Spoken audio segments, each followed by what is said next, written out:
Just after 7:30, let's talk Aztec football. Time to talk to the Aztecs. This is Lee Hamilton along with J.D. Hayworth. Hacksaw and Hayworth, San Diego sports leader, the mighty 1090. To the Western Exterminator hotline we go. Head coach Rocky Long, busy day for him. He joins us this morning. Hey, Coach, thanks for taking time. Know you got a lot going on. Workout start tonight. You got to put up with all us guys in the media today. Let's talk about the product on the field, beginning with your offense. Adam Dingwell now coming back as quarterback. And after those emergency starts last year, that really gives him a leg up. Well, I agree with you, J.D. How are you and Lee doing this morning? We're chomping at the bit to come out and see you later this morning, Coach. Looking forward to it, too. Well, you ought to wait until Friday when we actually put full pads on. Then you can tell a lot more. But, I think Adam having to play last year really helps. I mean, I thought he played really well except for maybe in the second half of the bowl game. And him coming back with that experience, I think everybody on the team knows he's the starter and has great confidence in him. You picked up a quarterback at the last minute from Diablo Valley Junior College, Quinn Kaler, 4,000 yards passing, 38 touchdowns. Did this happen by accident? Was this all pre-planned? How'd this happen? It's a great insurance policy? Well, I mean, we went looking for a junior college quarterback. We have confidence in the young guys we got in the program, but we couldn't find one. And then all of a sudden he popped up, and it was very late in recruiting. We didn't actually recruit him. Nobody was recruiting him, and we were surprised. And I think it's about his arm strength. And it's gotten a lot better since he's been here. But he can throw it on the money. He throws it to the right guy. He's very smart, very intelligent about the game, and so we're glad he's here. Coach Long, we take a look at your offense. Your new offensive coordinator, Bob Toledo. What kind of new wrinkles are we going to see in this Aztec O? Well, I mean, I've been hearing all along that we're going to throw the ball a lot more. You know, the media's been telling me that, so I guess that we're going to throw the ball more. No, I think that Bob is basically the same philosophy as Andy Ludwig was. I think he's probably a little more inventive.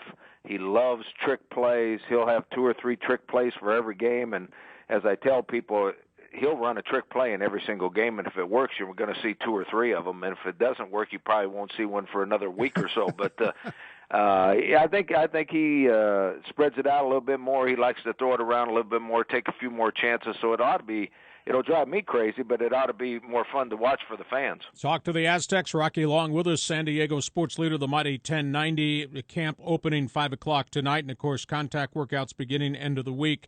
You got a great power back with explosiveness in Adam Moema. You got to find depth because your running backs have been dinged each of the last couple of years. How good is Adam now as a third-year starter, and where's the depth coming from, Rock?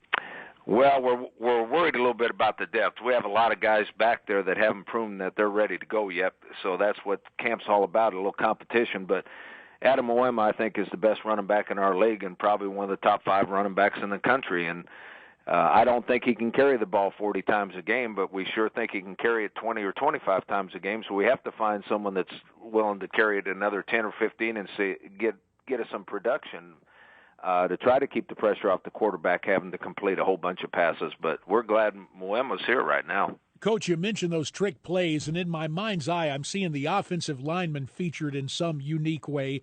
But let's focus on that line. You've had some losses up front in terms of your center and your right guard. Who's stepping up for you? You feeling okay about the O-line?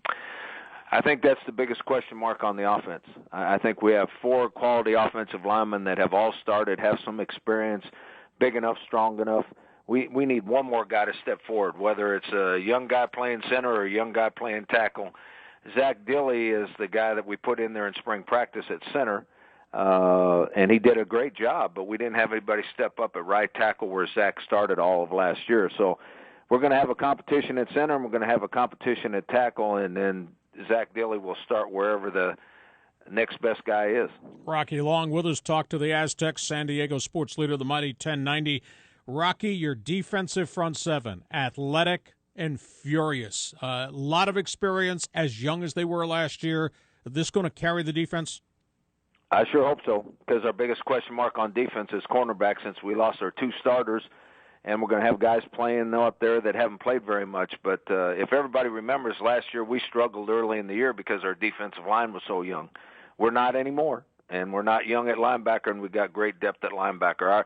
Our front 7's as good as anybody we're going to play. I mean, and they know what to do. They play hard. They're more physical, more mature now.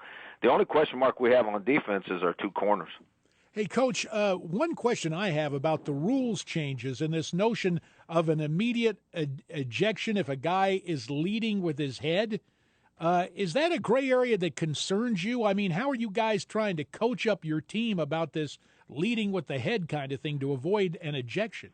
I'm glad you brought that up. I don't agree with the rule. I agree with the rule about targeting. If it's legitimately targeting, it ought to be a personal foul, 15 yards, and then let the league review it the next week. And if it is legitimate, maybe suspend them for a game or something like that. But to be arbitrary about it and think it's targeting, call it targeting, and then kick the kid out of the game and then find out later that it wasn't really targeting. I think that's the biggest concern we have for our defensive players right now, and we're going to try to teach them to turn their heads and hit a strike zone between the shoulders and the knees. But guess what? Offensive guys will crunch down, they'll bend over, they'll lead with their heads, all those sort of things. So I think we're going to have some things called that are going to determine the outcome of games. Rocky, you've got a lot of experience, but you've also got a fairly good importation of freshmen. Any freshman you think has a chance to play right from the get-go? Well, we'll start finding out today. The game is so much more complicated for them than it was in high school. When the freshmen walked in here the other day, we are taller, we're bigger, we're longer. I think we're more athletic than any other class that we've brought in here, but now the mental issue takes hold. If they can handle the schemes, and the schemes are much more complicated, one or two of them might play. If they can't handle the scheme, they're going to be good players in the future. Hey, Rocky, let me follow up on this whole thing with the rules changes. How soon do the officials come in to talk to your guys? Do you have a day set aside for that? Does it happen early in camp? Is it later on? How's that going to work to explain these rules changes? Well, we have officials. Anytime we scrimmage, we have officials with us, and they're all NCAA college officials. So they explain it as they call it in games. We have a bunch of videos. We've already started showing the videos that the NCAA puts out, the Mountain West Conference puts out, to try to train our players what's going to be called, what's not going to be called. So that's already started. We don't actually have official come and talk to them. They talk to them on the field while we scrimmage. They try to explain things to them as it goes, and they'll call it like they're going to call it in a game.